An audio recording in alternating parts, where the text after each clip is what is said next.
오늘 우리에게 주신 하나님의 말씀은 요한복음 16장 13절의 말씀입니다. 앞에 나오는 말씀을 함께 봉독하도록 하겠습니다. 시작. 그러나 진리의 성령이 오시면 그가 너희를 모든 진리 가운데로 인도하시리니 그가 스스로 말하지 않고 오직 들은 것을 말하며 장래일을 너희에게 알리시리라.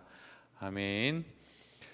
오늘은 직관에 대한 이야기를 두 번째로 함께 나누려고 합니다. 함께 앞에 보면서 PPT 내용으로 직관에 대해서 함께 좀 얘기를 나눴으면 좋겠습니다.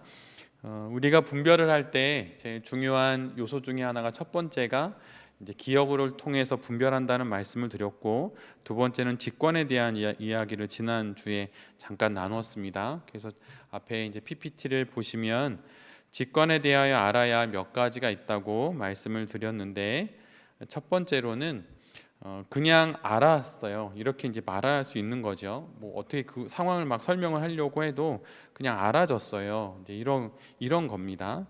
그래서 직관도 이제 하나의 지식이라고 말씀을 드릴 수 있으면서, 직관도 아는 것이긴 한데 순간적으로 알게 되는 것, 이런 말씀을 지난주에 드렸습니다. 그래서 지난주 여기까지 했는데요.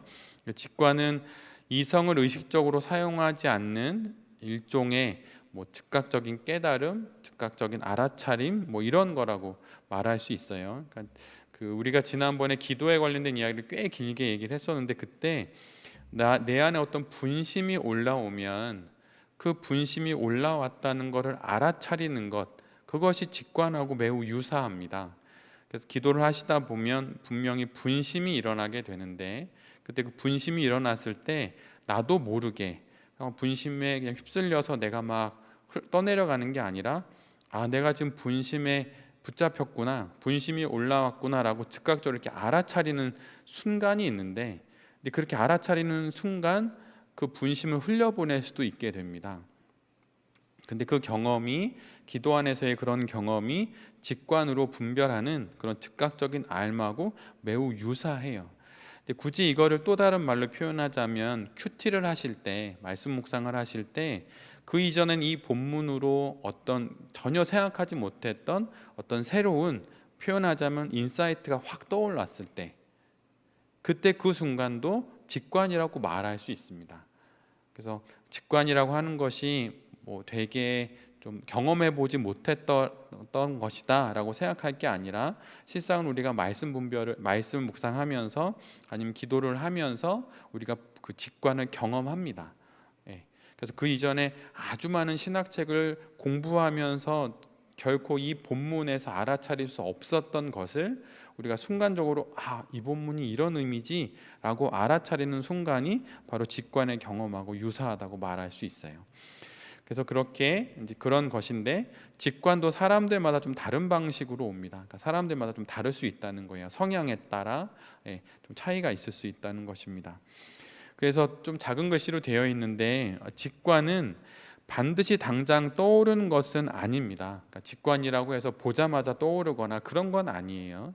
그러니까 분명히 시간이 소요됩니다. 그러니까 어떤 일정한 시간이 정해줄 수는 없지만 기도하는 가운데 떠오르게 되는 그 직관의 순간이 있지요. 그래서 기도의 순간이 아닌 또 다른 경로에서 떠오를 수도 있습니다. 그러니까 기도 안에서도 직관의 순간이 떠오를 수도 있지만, 그게 아니라 아까 말씀드린 것처럼 말씀 묵상하는 순간이라던가 아니면 어디를 지나가는데 내가 겪고 있는 어떤 상황에 대한 분별에 대한 직관이 일어날 수도 있는 것이죠. 그래서 자연으로 가자고 기직 목삼 이정자 할 때 그 맨 마지막에 7번째 분별에 있어서 자연을 둔 이유도 자연 안에서 훨씬 직관이 잘 일어나기도 하기 때문입니다. 그래서 다른 경로로도 직관이 올 수 있다는 것도 일단은 참고는 하시는 게 도움이 되고요. 또 하나는 직관에 이르는 다양한 방법이 있습니다. 그래서 직관하기에 좋은 환경에 내가 갈 수도 있어요. 그러니까 예를 들면 2박 3일 정도 침묵 기도하러 간다라든가, 예를 들면 태백에 있는 예수원에 가서 2박 3일 동안 침묵 기도를 한다라든가, 그러면 그런 환경 안에서 직관하기에 훨씬 좋은 환경에 노출이 되니 그럴 수가 있는 것이죠. 그러니까 저도 청년 때 그런 열망을 갖고 예수원에 갔는데 정말 그런 경험을 한 적이 있습니다. 저에게 인생에 있어서 큰 두 번의 경험이 있는데, 한 번이 예수원에서의 경험이고 한 번은 도시 속에서의 경험이었는데, 그때 특별한 예수원이라고 하는 공간에서 하나님이 은혜를 주신 것 같은데, 그런 좋은 환경에 있다 보니 직관하기가 좀 더 용이했던 부분이 좀 있기는 있습니다. 그래서 그것도 참고하시면 좋죠. 그러니까 뭐 도시를 거닐면서 직관하겠다, 이건 좀 어려운 일이죠. 많이 분심이 생기기 때문에 그런 것도 있고요. 예를 들면 특별한 활동을 할 수도 있습니다. 그러니까 좀 침묵을 깊게 한다라든가, 뭐 조용한 자리를 찾아간다든가, 뭐 이제 그런 거일 수 있겠죠. 아니면 뭐 걷는 기도를 드린다든가, 뭐 이런 식으로 특별한 나에게 맞는 활동을 하면서 직관을 통해서 분별할 수도 있습니다. 또 예를 들면 뭐 음악 감상을 한다라든가, 아니면 뭐 여행을 간다든가, 독서를 한다는 등 뭐 이런 것을 통하여서 이제 하나님으로부터 오는 어떤 직관을 얻을 수 있는 거죠. 그러니까 뭐그 예전에 우리가 함께했던 렉치오 디비나나 이걸 통해서도 그 하나님 말씀을 거룩하게 읽어내면서 그 안에서 하나님께서 주시는 직관을 우리가 이제 체험할 수도 있는 것이죠. 그래서 그 방법이 여러 가지다. 그러니까 우리가 소위 직관이라는 단어에서 이렇게 느끼는 뉘앙스나 분위기상 가만히 있다가 뭐 번개 치듯 딱 뭐 번개가 쳐서 알아차리는 게 아니라는 것이에요. 그러니까 되게 다양한 경로로 하나님께서 우리에게 직관을 주실 수 있다, 이렇게 생각하시면 좋을 것 같고, 일반적으로는 예술적인 소양이 많으신 분들이 직관적인 소양이 많기는 합니다. 뭐 예를 들면 이렇게 T 성향이 많은, 이렇게 막 하나씩 다 1번부터 10번까지 가야 이제 그 다음에 결과를 도출해내는 그런 성향보다는 예술로, 음악으로 어떤 표현을 하는 그런 감성이 많은 분들이 직관이 더 잘 떠오를 수도 있죠. 그래서 예술적 소양을 가지신 많은 분들이 신앙생활하기도 좋은 면도 사실은 있습니다. 물론 너무 막 그런 거에 뭐 내달리는 경향도 있지만, 반대로 그 어떤 위급한 순간에 그 교회가 닥친 문제를 이제 뛰어넘게 하는 그런 어떤 제안이나 어떤 안목을 그런 분들이 줄 수도 있는 것이죠. 그래서 예술적인 부분이 그런 게 있어서, 혹시 나에게 만약 그런 T 성향이 좀 많다, 저도 T입니다. 근데 T 성향이 많다 그러면 이런 예술적인 것을 좀 많이 자신을 노출시키는 것도 도움이 돼요. 그러니까 음악을 듣는다던가, 뭐 여행을 가본다든가, 낯선 곳에 가본다든가, 뭐 이런 것이죠. 근데 단 중요한 것은 그런 모든 경험을 한 이후에 반드시 기도 안에서 마무리가 되어야 한다는 것이에요. 다 하고 나서 맨 마지막에 기도를 드림으로 이렇게 매듭을 지어야 합니다. 이 부분이 중요합니다. 그래서 여러분 꼭 기도로 마무리를 지어야 한다는 것 잊지 마시기 바라고, 그다음은 직관은 여러분이 우리가 잘 다듬어진 명료한 질문이 없을 때조차도 유용할 수 있습니다. 지난번에 우리가 분별을 할 때 분별을 위한 질문들을 통해서 분별의 주제를 명확하게 한다고 얘기를 했었습니다. 그러니까 내가 분별하고 싶은 그 주제가 명확해야 내게 다가오는 수많은 어떤 정보들 가운데, 아, 이게 이거에 대한 하나님께서 주시는 온전한 메시지구나라고 분별할 수 있기 때문에, 분류할 수 있기 때문에 분별의 주제를 명확하게 해야 되는데, 분별의 주제를 명확하게 하기 위해서 분별의 질문을 다양하게 던질 수 있다고 말씀을 드렸죠. 그런데 직관은 그러한 명료한 질문들이 없을 때조차도 우리가 할 수 있는 분별의 방법입니다. 그래서 직관의 경험을 한번, 내가 경험했던 직관의 경험들을 한번 돌아보는 것이 이제 이 질문 없이도 직관에 도달하는 그런 경험이 될 수 있고, 한 가지 좋은 예로는, 예를 들면 수학 문제를 풀 때 그 전에 수없이 안 풀렸는데 어느 순간 푸는데 기가 막히게 새로운 방향으로 막 문제가 풀리기 시작을 하죠. 그러니까 풀이 방법을 고민하다가 갑자기 떠오르는 순간들이 분명 한두 번쯤은 있으실 거예요. 특별히 이제 이렇게 꼼꼼히 잘 확인하시는 성향에 계신 분들이죠. 근데 그런 분들은 이미 수학 문제를 풀면서 직관의 간접적인 경험을 한 것이기도 합니다. 풀이 방법을 해서 이것저것 해봤는데 안 됐는데 갑자기 어느 방법을 해보니까 기막히게 막 문제가 풀려 나가는 거죠. 그러니까 갑자기 그런 방법이 떠오르는 순간, 그것이 직관의 경험입니다. 그리고 성경 공부를 하다가, 묵상을 하다가 깨닫게 해주시는 그 순간, 그것이 바로 직관의 순간이에요. 그리고 하나님에 대한 깨달음은 모두 성령님이 우리에게 주시는 것이죠. 하나님에 대해서, 아, 이런 하나님이셨구나, 예를 들면 뭐 한국 교계 안에 많이 읽혔던 팀 켈러 목사님의 탕부 하나님 이런 식의 그 본문을 이해하는 건 그 이전엔 없었던 거거든요. 그럼 그건 하나님께서 팀 켈러 목사님께 새롭게 그걸 깨달을 수 있는 그런 알의 지식을 주신 거죠. 그러니까 성령 하나님께서 알게 하시는 거죠. 그럼 이건 역시 직관의 경험의 일종입니다. 예, 그래서 우리가 다 이미 알게 모르게 직관의 경험을 하고 있다라고 하는 것을 잘 기억하시면 좋겠고, 또 좀 편하게는 갑자기 내 안에서 어떤 인사이트가 떠올릴 때, 영감이 탁 떠오를 때, 새로운 안목이 확 보일 때, 그럴 때가 직관의 경험이라고 할 수 있습니다. 그래서 질문은 1부터 10까지 일일이 던지지 않았는데도 어떤 직관의 경험으로 딱 어떤 결론에 도달하거나 어떤 결정을 내리거나 하는 그런 순간들인 것이죠. 그래서 이런 식으로 직관을 통해서 분별을 할 수가 있습니다. 두 번째로 직관에 대해서 알아야 할 두 번째 거는 문화 속의 직관인데요. 모든 사람이 직관을 편안하게 대하는 것은 아닙니다. 그러니까 누구는 직관에 대해서 좀 깨림직하거나 좀 불편해하는 경향이 있을 수 있죠.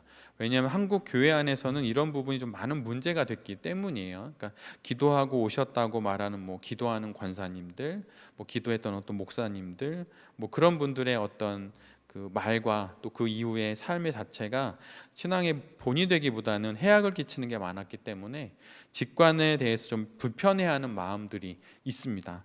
그러니까 저도 직관에 대해서 이렇게 썩 적게 나쁘다고 생각은 하지는 않는데 조심해야 될 부분이 있다라고 여기는 편이거든요. 그래서 이런 부분이 이제 문화적인 배경상, 성장 배경상 누구에게나 좀 있을 수 있죠. 그래서 직관이 좀 불편하면 직관으로 분별 안 하셔도 괜찮습니다. 근데 나도 모르게 이미 직관은 하고 있다는 건 좀 아시면 직관이 이렇게 낯선 건 아니구나 이런 생각을 해볼 수도 있겠죠. 그리고 사실 직관은 지식의 한 부분이에요. 그러니까 우리가 공부해서 서론 본론 결론으로 해서 맨 마지막 결과에 도달하게 되는 그런 지식과 사실 약간 다른 경로를 통한 지식이지, 아주 낯선 신비한 예를 들면 영매들이 어떤 영을 받아서 신접해서 하는 그런 게 전혀 아닙니다. 나보다 좀 그런 부분에 탁월한 좀 어떤 성품이나 그런 걸 그러니까 갖게 된 그런 사람들이 하게 되는 것이죠.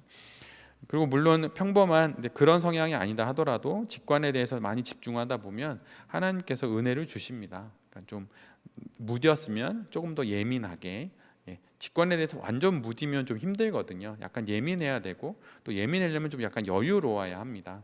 그래서 직관에 대해서 좀 열려 있고 좀 여유로우면 좀 다른 부분이 보완이 돼서 훨씬 분별을 잘할 수 있죠.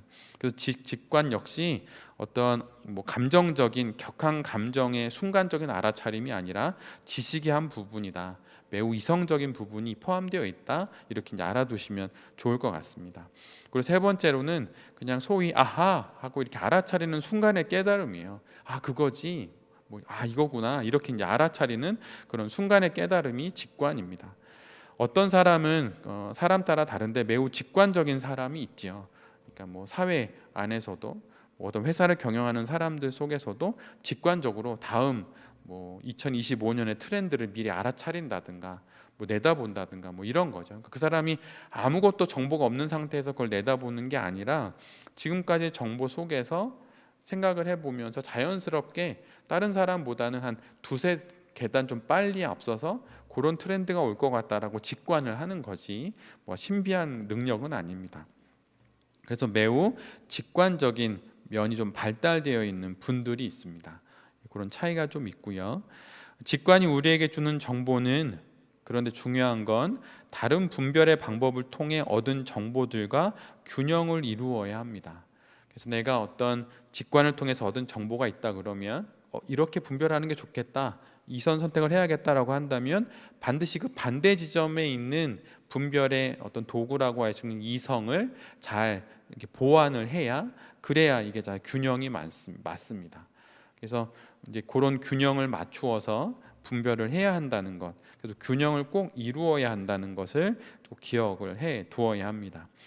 그리고 우리는 또한 직관을 다른 관점에서도 볼 수 있습니다. 그러니까 직관이라고 해서 이렇게 신비한 능력 이런 것만 볼 게 아니라 뭐 좀 다양하게 내가 경험해보지 못했던 직관의 영역들이 있을 수 있으니까 좀 이렇게 오픈된 마인드로 좀 열어놓고 다양하게 좀 살펴볼 필요가 있다는 것이죠.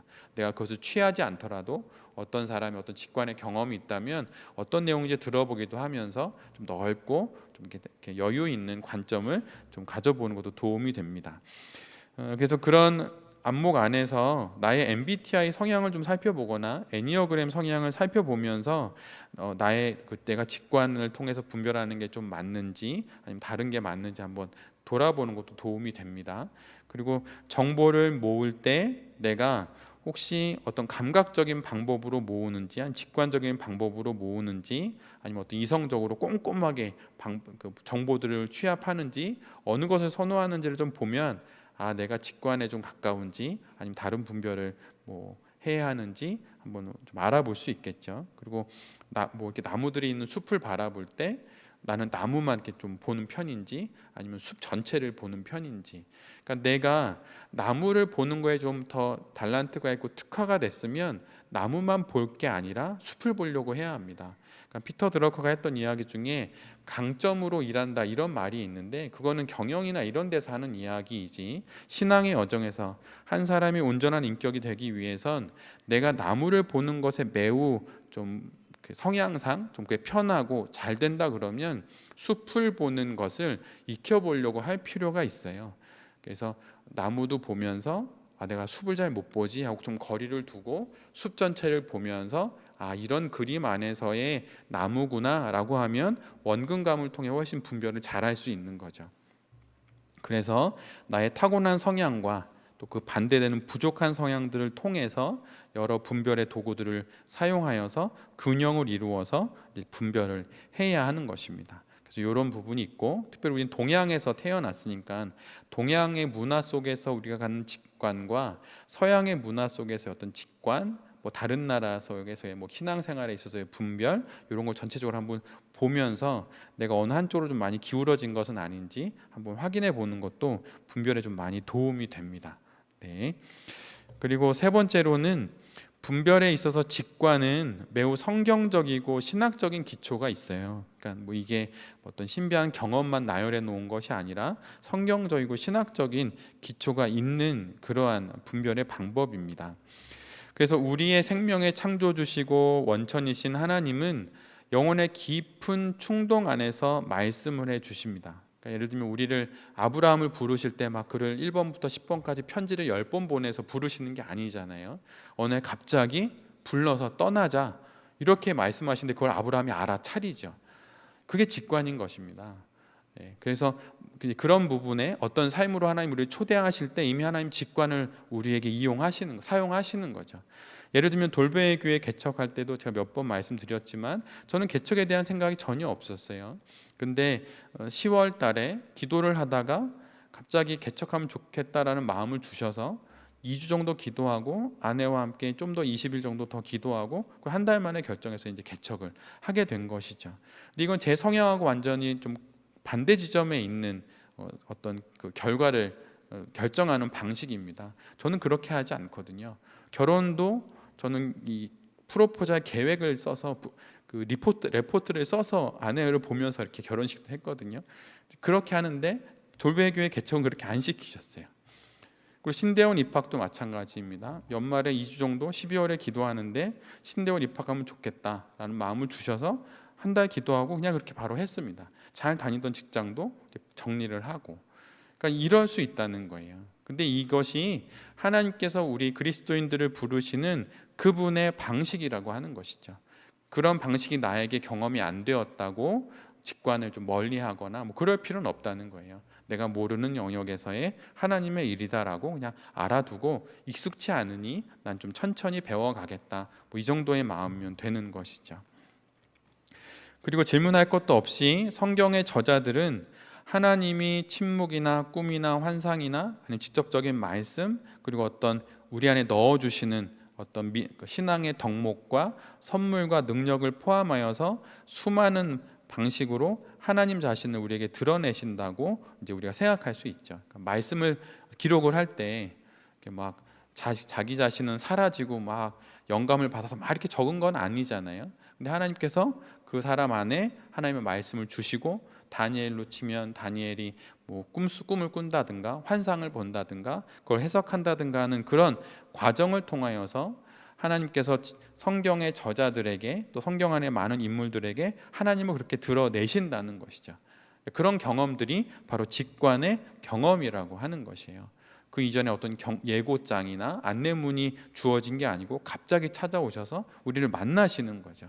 그게 바로 직관입니다. 그러니까 직관이라고 해서 내가 있고 하나님은 여기 네 상황에 안 계시고 저 멀리 계시고 직관의 경험을 내가 딱 이렇게 하는 게 아니에요. 그러니까 그 직관의 경험을 하나님께서 우리에게 허락해 주시는 것이죠. 그래서 그 상황 안에 하나님이 계신 겁니다. 그것처럼 성경 안의 저자들이든 믿음의 선인이든 다 그렇게 직관의 경험을 통해서 드러내시는 하나님을 만나게 되는 것이죠.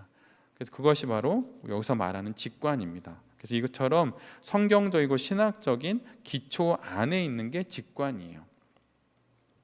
그래서 침묵 안에서 어떤 떠오르는 경험을 하는 것이 직관일 수 있죠. 그 침묵 기도를 뭐 1시간이든 2시간이든 하면 그런 경험을 이제 하게 될 때가 있는데, 그런 경험을 이제 직관으로 하나님께서 허락해 주시는 것이죠. 그리고 꿈의 경험도 있고, 성경 안에서 이제 꿈의 경험 같은 경우는 많이 나오죠. 근데 이제 우리가 뭐 다 꾸는 꿈이 그냥 다 하나님의 직관이다 이렇게 말할 수는 없어요. 그냥 이렇게 우리 무의식 안에 있는 그런 어떤 것들이 이제 우리 안에서 이제 떠오르는 것일 수도 있는 것이죠. 그래서 그 꿈도 분별하는 것이 필요한데, 일단은 꿈으로도 하나님께서 직관을 우리에게 허락해 줄 수는 있다, 인정하는 거죠. 다니엘도 꿈과 환상 가운데 다니엘 8장에 7장에서 하나님의 그 허락해 주신 꿈을 보잖아요. 그래서 그런 부분도 이제 당연히 인정해야 되는 부분이긴 합니다. 그래서 하나님이 꿈을 통해서도 말씀하실 때가 있다, 이렇게 알아두시되 꿈은 잘 살펴봐야 한다는 것이에요. 제가 예전에 있던 모교회에서 있던 일인데, 어느 분이 꿈속에서 뭘 봤다는 거예요. 그리고 그 꿈의 그 본 꿈의 상대가 되는 어떤 분하고 이제 그 꿈을 나누다가 좀 일이 잘못된 적이 있어요. 그러니까 꿈은 그런 게 아닙니다. 그런 게 아니고, 또 대부분의 사실 꿈은 뭐 종류는 다양할 수 있지만 사실은 자기 희생적인 내용이 많지, 이 꿈을 통해서 누구에게 뭘 어떻게 해라 막 이런 것보다는 그 꿈을 통해서 내가 하나님 앞에 어떻게 헌신하고 희생해야 될지에 대한 부르심이 많은 거지, 이제 그런 다른 내용은 별로 많지가 않습니다. 그래서 꿈을 잘 살펴보는 게 필요합니다. 그리고 꿈과 다른 차원에서의 환상이 있는데, 이거는 다니엘 7장에 보면 다니엘이 잠자리에서 꿈과 환상을 보았다고 기록되어 있는데, 그 꿈과 환상은 서로 다른 용어인데, 꿈은 말 그대로 잠자는 과정 가운데 꾼 게 꿈이고, 환상은 의식은 돌아왔는데 그 상황에서 이제 보게 되는 게 환상이라고 이제 보통 설명을 합니다. 그래서 어쨌든 꿈과 환상 가운데 하나님 우리에게 뭔가 보여줄 수도 있다는 거죠. 그런데 가끔 이런 질문을 하세요. 뭐 이런 꿈을 꿨는데 뭐 어떻게 생각하십니까? 아주 낯선 꿈들도 이야기를 하시는데, 그럴 때면 영성 지도할 때는 반드시 물어보는 게 있는데, 그 꿈 안에서 예수님이 어떻게 꿈 안에 계신지, 예수님이 또 그 꿈과 어떤 관련이 있는지를 물어봅니다. 그래서 그 꿈의 내용과 하나님과의 관련성을 물어봐요. 그래서 그 꿈을 갖고 마치 신비하게 이야기하려고 하시는 그런 경향들이 있으실 때, 그러면 그 꿈 속에서 예수님이 어디에 계셨을 거라고 생각하십니까? 또 그 꿈 안에 어떤 모습으로 계셨고 어떻게 그 꿈과 관련이 있다고 생각하세요? 라고 해서 그 꿈의 내용을 하나님 쪽으로 이렇게 자꾸 갖고 와서 온전하게 해석할 수 있도록 도와주시는 부분도 있습니다. 그리고 덕이라고 하는 것은 예수님의 인격과 성품을 말하는데, 대표적인 게 믿음, 소망, 사랑이지요. 근데 여기서 주입된 덕 이렇게 말씀을 기록을 해놨는데, 그래서 주입된다는 것은 예수님을 닮은 어떤 마음의 습관이나 인격이나 성품이 나의 스스로의 노력으로 이렇게 형성되지는 않습니다. 물론 애써야 되는 부분이 당연히 있어요. 그러니까 가만히 있으면 하나님 뭐 온유를 주시겠지 뭐 이건 아닌데, 내가 아무리 애쓴다고 해서 그것이 내 안에 자동적으로 이렇게 딱 이렇게 뭐 장착이 되듯이 하는 게 아니라는 거예요. 그래서 결론으로는 나의 애씀이 필요하긴 하지만 성령님께서 우리에게 이렇게 넣어 주시는 거죠. 허락해 주시는 거죠. 그래서 예전 같으면 불같이 화냈을 그 상황인데 성령 하나님께서 우리를 붙잡으셔서 그걸 이제 견뎌내게 하시거나 인내하게 하시는 것, 뭐 이것도 직관적인 요소가 있다고 볼 수 있습니다. 그리고 또 하나는 은사나 능력도 직관적으로 또 순간적으로 선물처럼 주입이 되죠. 그러니까 우리에게 허락이 되죠. 예를 들면 그 방언을 받으신 분들이 대표적인 텐데 방언을 받을 때 갑자기 방언을 받게 되시죠. 그게 바로 직관의 경험이에요. 예. 개인의 노력으로 되는 것이 아닌 그런 특성이 이제 있다라고 하는 것을 우리 모두가 알게 됩니다.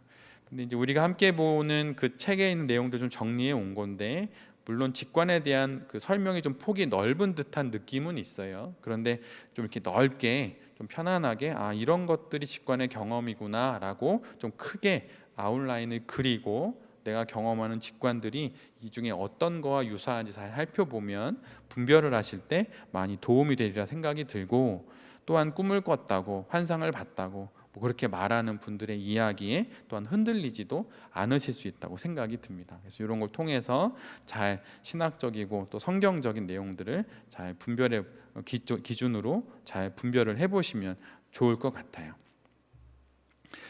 그리고 신학자들과 영적인 저자들은 계속해서 성경 이후 시대의 세상에서도 하나님과 의사소통에 대해서 계속 생각을 했고 또 하나님께서 의사소통을 해왔지요.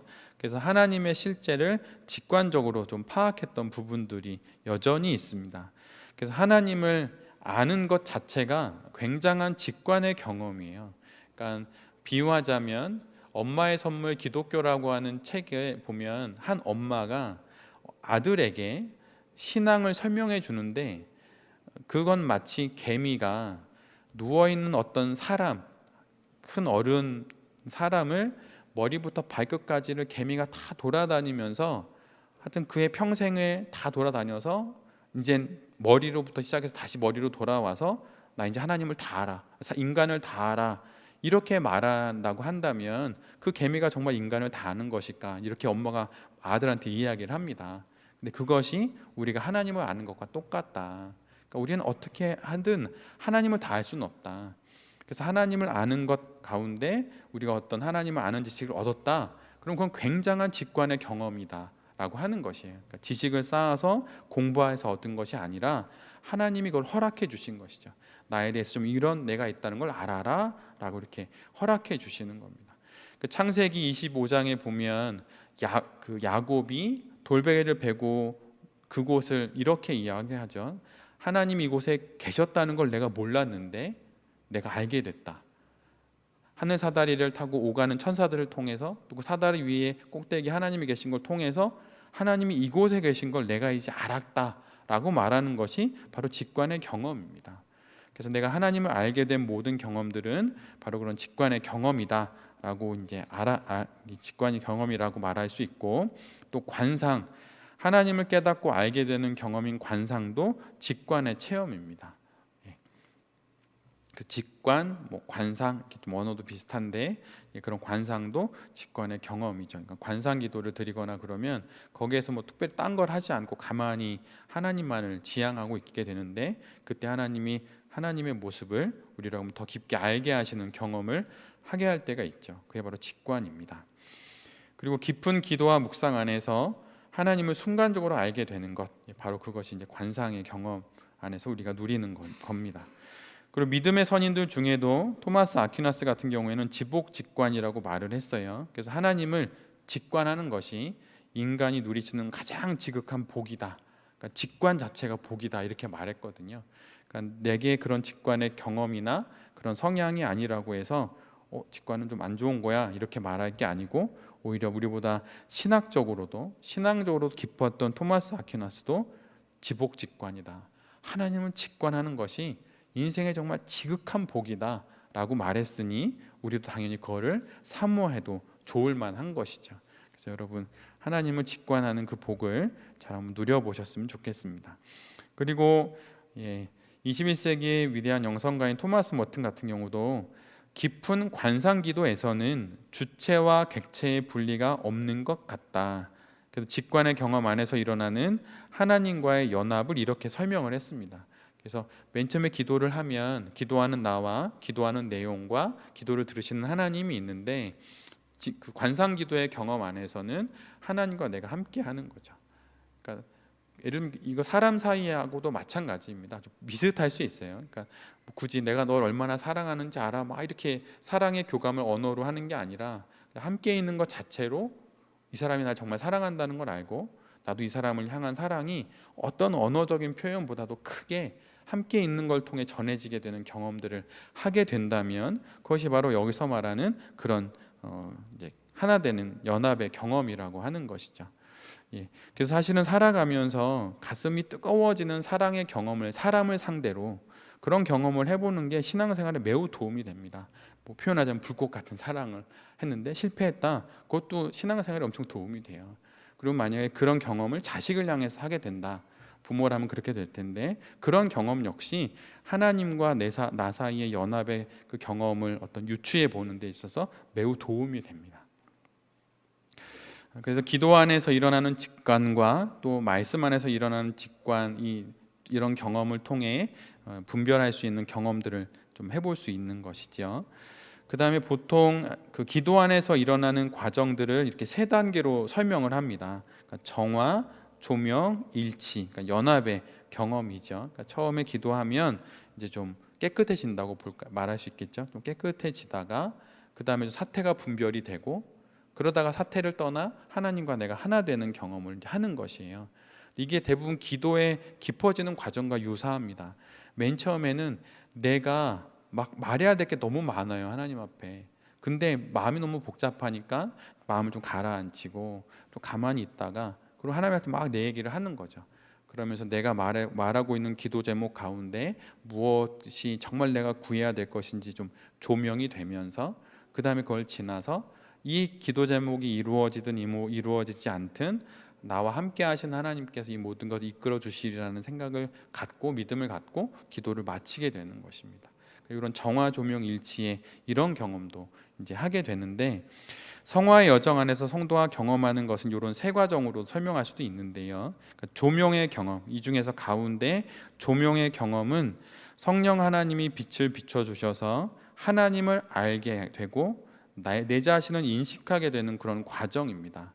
하나님이 어떤 분인지, 또 그 앞에 있는 나는 어떤 존재인지를 알게 되면서 그 다음에 예수님을 닮은 인격과 성품이 형성되어 가는 것으로 보통 설명을 합니다. 근데 바로 이 조명의 경험이 직관의 경험과 이제 같다고 말을 하는 것이죠. 그래서 하나님을 알게 되고 내 자신을 알게 되고, 그러면서 내 안에 새롭게 하나님께서 성령의 9가지 열매처럼 그런 인격과 성품들을 형성해 주시는 것을 이제 그 조명의 단계에서 경험을 한다는 것이에요. 이것이 바로 직관의 경험입니다. 예, 오늘은 여기까지 했으면 좋겠는데요. 네, 여기까지 했으면 좋겠는데요. 특별히 직관이라고 하는 것에 대해서 내가 만약 그런 부분에 조금 부족함이 있다면 여러분 하나님께 기도하세요. 그 어떤 신학으로도, 그 어떤 신앙의 어떤 그 이전의 경험으로도 내가 알지 못했던 하나님을 내가 직관을 간절히 간구할 때 하나님이 우리에게 선물처럼, 은사처럼 허락해 주실 수 있거든요. 예. 그리고 그걸 만약 받으셨으면 사람들한테 막 얘기하지 말고 일단 하나님 안에서 많이 기도하십시오. 많이 기도하시면 그럼 하나님께서 그걸 잘 다듬어서 분명히 유용하게 그것을 쓰게 하실 거예요.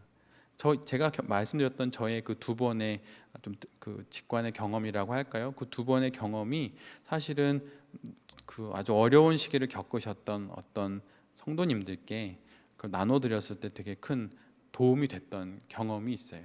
근데 그거는 이제 오랜 시간 좀 다듬을 필요가 있죠. 그러니까 말하려 하지 말고 좀 오래 간직하면서 그런 직관의 은혜들을 누리셨으면 좋겠습니다.